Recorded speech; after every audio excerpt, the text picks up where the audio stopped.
Hello everyone, how are you. और आज हम class 11th plus BCom first year में पढ़ने जा रहे हैं subsidiary book, subdivision book के अकॉर्डिंग उसके अंदर क्या पढ़ने जा रहे हैं, cash book. What is mean by cash book? Cash book का मतलब ये होता है कि एक ऐसी बुक जिसमें टोटल कैश ट्रांजैक्शन रिकॉर्ड किए जाते हैं। तो all cash transaction are recorded in cash book.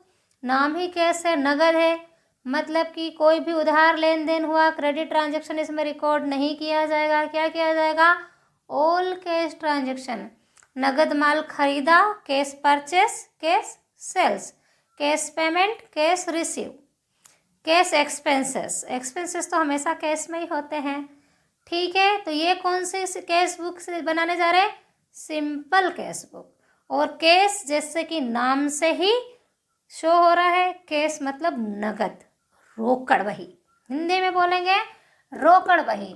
कौन सी रोकड़ बही? साधारण, जिसे हम सिंपल कैश बुक के नाम से जानते हैं। तो एक ही चीज़ याद रखनी है कैश बुक में। कैश बुक में क्या रिकॉर्ड करना है? All the cash transaction are recorded in cash book. Only on cash transaction are recorded in cash book. आपसे कोई पूछेगा ना कैश अकाउंट का मतलब क्या होता है, कैश बुक का मतलब क्या होता है, तो बड़े घबरा जाते हैं, जबकि बार बार सुना है कि जिसमें सारे कैश ट्रांजेक्शन रिकॉर्ड किए जाते हैं वो कैश बुक है। और कैश अकाउंट है, कैश अकाउंट की भी ये डेफिनेशन है, उसमें भी किसी भी प्रकार का क्रेडिट परचेस और सेल्स को रिकॉर्ड नहीं किया जाता है, क्रेडिट से कुछ भी रिलेशन नहीं। अब यहाँ एसेट्स परचेस करो, गुड्स परचेस करो, एसेट्स सोल्ड करो या गुड्स सोल्ड करो, या किसी को पेमेंट करो या किसी से रिसीव करो, या कोई एक्सपेंसेस करो, ठीक है, सब कैश में होंगे। क्रेडिट वाला कुछ भी नहीं लिखा जाएगा, तो क्रेडिट वाले से कोई रिलेशन नहीं है। Cash, all the cash transaction और रिकॉर्डेड इन कैश बुक। लिख लेना सबसे पहले यह चीज़ कैश बुक की, अपनी सिंपल लैंग्वेज में लिखना। Only on cash transaction are recorded in cash book. सिर्फ और सिर्फ कौन से? नगद व्यवहार, जो इतने भी कैश ट्रांजेक्शन है वो कहाँ रिकॉर्ड किए जाएंगे? कैश बुक में। तो कैश आती है और कैश जाएगी, इसमें क्या होगा? कैश आएगी और कैश जाएगी। और एक चीज़, कैश बुक में कभी भी कैश से नहीं लिखते, सिर्फ 3 कॉलम कैश बुक में ही कैश लिखा जाएगा, अदरवाइज किसी भी कैश बुक में सिंपल या 2 कॉलम में नहीं लिखा जाएगा। तो ये हमारी सिंपल कैश बुक है। हेडिंग डालिए सिंपल कैश बुक। पूरा जनरल एंट्री का प्रोफार्म है, सिर्फ एक चीज़ बढ़ गई है, और जनरल को हमने दो साइड में कर दिया, डबल साइड कर दिया। सबसे पहले दैट जनरल में थी, पर्टिकुलर जनरल में था, एलएफ जनरल में था, और उसके बाद क्या था? अमाउंट। लेकिन उसके बीच में एक वाउचर नंबर, वी नंबर, मतलब वाउचर नंबर और आ गया हमारा, है ना। तो ये वाउचर नंबर हमारे एक लाइन बड़ी, और इसमें लिखा कुछ भी नहीं जाएगा, जैसे जनरल में नहीं लिखा, लेकिन इसे शो करना कंपलसरी है। तो क्या पूरी ये जनरल की एक साइड हो गई, एक लाइन बड़ी क्या? वाउचर नंबर की, बाकी पूरा जनरल का प्रोफार्म है, कुछ नहीं। जो प्रोफार्म इधर था यही का यही उठा के एक बार और लिख दो, that particular LF voucher number an amount. बस जनरल का ही प्रोफार्म है, जनरल का ही रूप है। लेकिन जनरल में हम ऑल ट्रांजेक्शन रिकॉर्ड किए जाते थे, कैश, क्रेडिट, रियल, नॉमिनल, सारे अकाउंट हम उसमें पर्सनल सभी को इन्वॉल्व करते थे। इसमें कुछ सिर्फ रियल अकाउंट से रिलेटेड काम होगा, पर्सनल से भी होगा और नॉमिनल से, लेकिन कैश ट्रांजेक्शन होंगे। सिर्फ कौन सा ट्रांजेक्शन? कैश। कैश में कैश लिखा है ऑल रिसीव्ड, जो कुछ भी रिसीव होगा, जो भी पैसा आएगा वो डेबिट होगा, और जो जाएगा वो क्रेडिट होगा। What come in is debit and what goes out is credit, ध्यान रखना। तो पैसा आएगा तो टू, और पैसा जाएगा तो ये बाई, ये 2 साइड और ये बाई साइड। सिंपल वे में हमारे घर कोई आता तो वेलकम टू माय होम, कोई आ रहा है तो वेलकम टू, और कोई जा रहा था बाय, सी यू अगेन, यही करते हैं ना। कोई भी पर्सन या कोई फ्रेंड्स या कोई रिलेटिव कोई भी आता है, तो कोई भी आते हैं तो welcome to my home, welcome to, to लगाते हैं टू, और जाता है तो बाय, सी हो गए, आए तो टू और जाए तो बाय। तो कैश बुक में कैश आती है तो टू और जाती है तो बाय, कुछ भी नहीं, एकदम सिंपल फंडा, सिंपल। आया तो टू और जाए तो बाय। कहाँ से कैसे जाएगी और कैसे आएगी अभी सीख लेते हैं इसमें, बस इतना याद रखना। कैश आती है तो टू में लिखेंगे, जाती है तो बाय कर दो, जा रहा बाय, बस इतना सा याद रखना, एकदम सिंपल। अब मैं आपको करवाने जा रही हूँ आपकी बुक का question number 23, simple cash book, page number 5.43, book of GPH. देखिए बुक किसी भी राइटर की हो, मेथड यही रहेगी, आएगा तो टू और जाएगा तो बाय। आता कैसे है और जाता कैसे है, सबसे पहले हमें ध्यान रखना है, जनरल एंट्री का प्रोफार्म किया और कैश बुक में कैश नहीं लिखा जाएगा, उसके अपोजिट में जो आता है वो ट्रांजेक्शन। तो हमें जनरल एंट्री क्यों याद कराई थी, अब यह समझ में आएगा कि सबसे पहले जनरल क्यों कराई। January 1 commitment business with cash, business start किया कैश से 30,000। तो हमारी जनरल एंट्री क्या होती है, cash account debit to capital, यानी कि बिजनेस में कैश आई, कैपिटल के रूप में आई, बिजनेस में आएगा और बिजनेस से ही जाएगा, है ना, ओनर से नहीं। तो हमारी जनरल एंट्री क्या होती है, स्टार्टेड बिजनेस विद कैश या कमिटमेंट बिजनेस विद कैश की, cash account debit to capital. तो यहाँ बिजनेस में स्टार्ट किया तो बिजनेस में पैसा आया है, तो आता है तो टू 1 जनवरी, क्या लिखेंगे, कैश में कैश नहीं लिखते तो उसका क्या होता है दूसरा, कैपिटल अकाउंट, तो टू कैपिटल अकाउंट। और ये चीज़ आप कहाँ से याद रखोगे, जनरल एंट्री, जिसको जनरल आती है वही ये कर सकता है, अदरवाइज छोड़ो सिर्फ परेशान होते रहो, फिर से जनरल सीखेंगे आप, इतना टाइम दिया था कम पड़ गया। सेकेंड एंट्री देखते हैं, देखिए कैश आई तो टू, जाई तो बाय। बहुत फर्नीचर फॉर कैश ₹1,000, बहुत मतलब परचेस, परचेस मतलब खरीदा, क्या खरीदा, फर्नीचर खरीदा, तो फर्नीचर खरीदेंगे तो फर्नीचर आएगा और पैसा जाएगा। और कैश बुक में रिलेशन किससे है, कैश से है, कैश आती है तो टू और कैश जाती है तो बाय। तो कैश गई और फर्नीचर आया, तो क्या कैश में कैश तो लिखेंगे नहीं, पैसा गया तो क्या लिखेंगे, जनवरी 3, यहाँ 3 जनवरी, बाय फर्नीचर,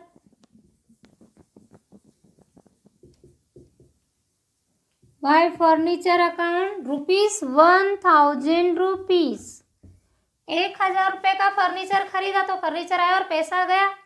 तो यहाँ तो कैश आती है तो टू और जाती तो बाय। जिन जिन चीज़ों में आती जाती उनका नाम लिखेंगे, जिन कारणों से आती जाती है उन कारणों का नाम लिखेंगे। यहाँ कैपिटल के रूप में ही, तो यहाँ फर्नीचर खरीदा तो बाय फर्नीचर।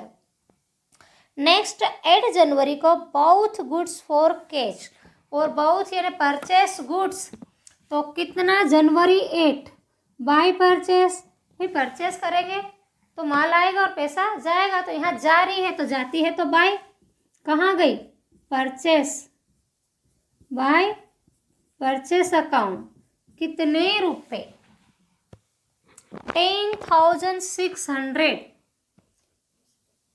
10,600 की परचेस की, 3,000 को। तो माल खरीदा तो पैसा गया, पैसा जाता है तो बाय और पैसा आता है तो टू, बेचेंगे तो आएगा ना, तो टू करेंगे, आ गया। 10 जनवरी sold goods for cash 4,400, sold good, माल बेचा, माल गया और पैसा आया, वेलकम। जनवरी 8 हो गया, जनवरी 10, तो यहाँ मैंने डाल दिया 10, क्या हुआ, माल बेचा, बेचने को क्या कहते हैं, सेल्स, तो टू सेल्स अकाउंट, पैसा कहाँ से आया, सेल्स से आया, 4,400, इतने रुपए से आया तो वेलकम टू, गया तो बाय, पैसा खरीदेंगे, कुछ खरीदेंगे तो पैसा जाएगा और बेचेंगे तो आएगा, आओ तो वेलकम। चलिए 15 को रिसीव फ्रॉम गणेश, गणेश से प्राप्त हुआ, तो आया ना पैसा, रिसीव हुआ तो ऑल रिसीव लिखा है इधर और उधर ऑल पेमेंट लिखा है, वहाँ लिख दिया है, फार्मूला तो लिख ही दिया।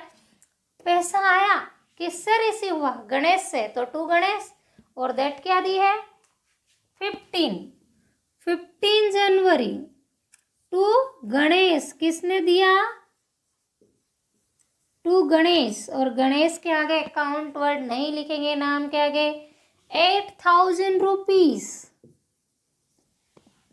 नेक्स्ट देखते हैं 15 के 20, पेड टू शंकर। अब यहाँ शंकर को दिया तो पैसा गया, बाय शंकर, बाय कर दो उसको। कितनी तारीख बता दी गई है? 21 जनवरी। तो 21 को बाय गया पैसा, पेड किया, ये ऑल पेमेंट किसको किया? शंकर। तो बाय शंकर कितना दिया शंकर को? शंकर को दिया 4,000 रुपीज। फिर से देखूं, हाँ 4,000 रुपीज। तो ये लिख दिया शंकर का अमाउंट 4,000 रुपीज। नेक्स्ट चलते हैं 21 के बाद, पेड ऑफिस एक्सपेंसेस। हाँ, तो ऑफिस के एक्सपेंसेस पेमेंट कर दिया, खर्चा कर दिया। कहाँ किया? 31 जनवरी को। तो ये 31 जनवरी को बाय ऑफिस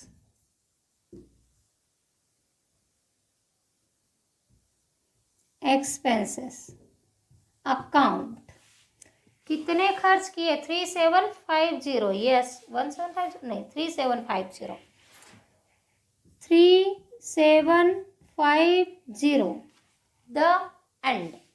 तो देखिए इसमें हमने क्या समझा, आता है तो वेलकम टू और जाता है तो बाय।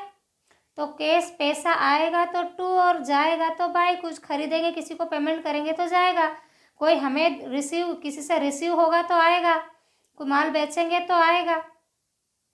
और बिजनेस में इन्वेस्ट किया कैपिटल, तो कैपिटल का मतलब भी हमारा स्टार्टेड बिजनेस भी करेंगे तो बिजनेस में पैसा आएगा ही आएगा।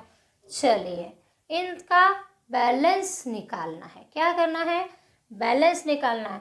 तो हमें बोथ साइड इक्वल चाहिए, डेबिट एंड क्रेडिट जो बोथ साइड है वो क्या चाहिए? हमें इक्वल। तो हमें पहले यहाँ पर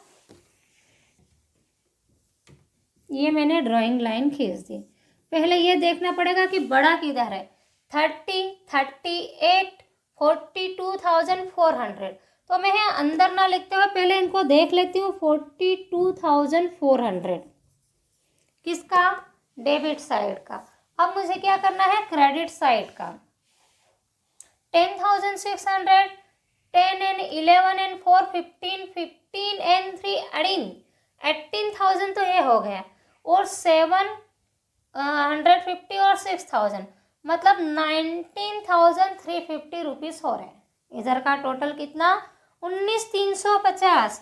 तो ये छोटा है यहाँ दिख रहा है और ये बड़ा है, तो कितना उधर का कितना आया? 19,350। ये क्या था? डेबिट, ये रफ काम है, और ये क्या? क्रेडिट का टोटल, दोनों का टोटल है ना, ये रफ वर्क है। तो जो बड़ा रहता है 42,400, तो मुझे यहाँ भी 42,400 चाहिए। लेकिन उधर का तो टोटल कितना हो रहा है? 1935, 19,350 रुपये हो रहा है। क्या करेंगे? बैलेंस निकाल लेंगे। जिधर छोटा है उधर बैलेंस जाएगा। चलो 0, 10 में से 5 माइनस किए 5, यहाँ फिर हो गया हमारा 0, और ये 19, ये 4 हो गया था 3, तो 3 में से 3 गया 0, और 12, 12 में से 9 गए तो 2, 2, 2, 1, 2, 0, 2, 1, 2, 1, 3। यहाँ पर ये 12 है और ये 9 है, मिस्टेक कर दी मैंने। 2305 किधर छोटा है? Credit side. ये लिखा क्रेडिट और ये लिखा डेबिट, दोनों का। जिधर छोटा है उधर डाल दो, जो दोनों को माइनस करने के बाद जो अमाउंट आता है। इधर का टोटल 42,400, उधर का टोटल किया तो 19,350। ये डेबिट लिखा है, ये डेबिट साइड होता है और ये क्रेडिट साइड होता है। दोनों को जो छोटा है उसको माइनस कर दो। बैलेंस कितना बचा? 2305। तो यहाँ लिखेंगे 23,050, और इसे लिखेंगे by balance CD account carry down. कौन सी तारीख लिखेंगे? मंथ की लास्ट डेट। तो जनवरी 31 का रहता है तो 31 महीने के आखिरी में ही सारा हिसाब किताब जोड़ा जाएगा। क्या किया? कुछ भी नहीं किया। जो आया उसे टू, जो गया उसे बाय कर दिया। आपके पास बुक है, आप क्वेश्चन कर लीजिए। मैं इस बुक में से पिक्स वो करूँगी क्लिक और आपको सेंड करूँगी। क्वेश्चन नंबर 23 मैंने कराया है, 24, 25 आप करके देखिए। नहीं आता है तो कमेंट्स करके पूछिए, व्हाट्सएप ग्रुप में पूछिए,